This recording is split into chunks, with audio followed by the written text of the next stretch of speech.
If you, your dad or anyone else in your family is a rail fan, this Father's Day weekend might be for you, as the New York Transit Museum is hosting its 4th annual parade of trains featuring vintage subway cars making special trips to and from Brighton Beach.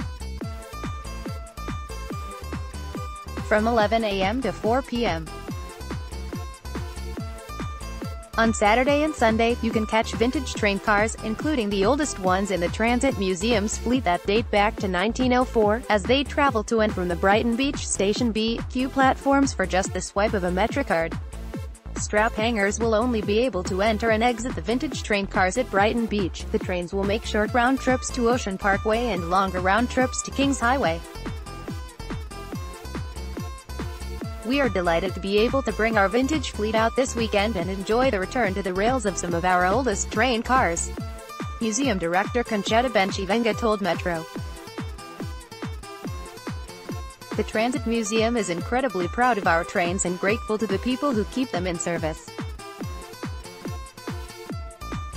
We can't think of a better way to spend Father's Day weekend than riding the rails at the 4th annual parade of trains, and all it takes is the swipe of your MetroCard and a trip to Brighton Beach.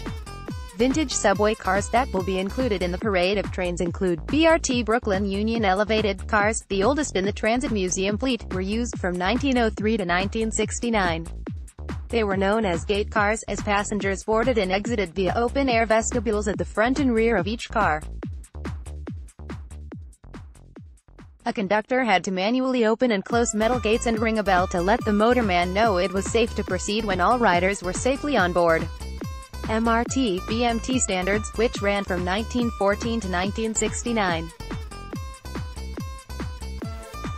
These cars were 67 feet long and 10 feet wide, with 78 seats, 14 additional drop-down ones and a standing capacity of 182 passengers. These cars were the first to use destination roll signs, bigger windows and brighter lights.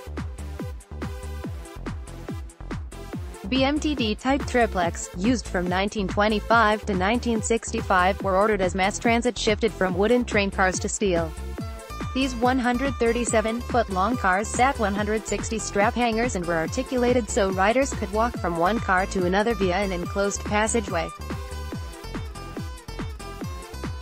The train of many metals included 3 types of vintage cars from 1948 and 1967, R10, the first used locked steel, R16, which was an updated R10 with electric doors instead of air-powered, and R38, the first subway fleet with air conditioning. For more info, visit nytransitmuseum.org.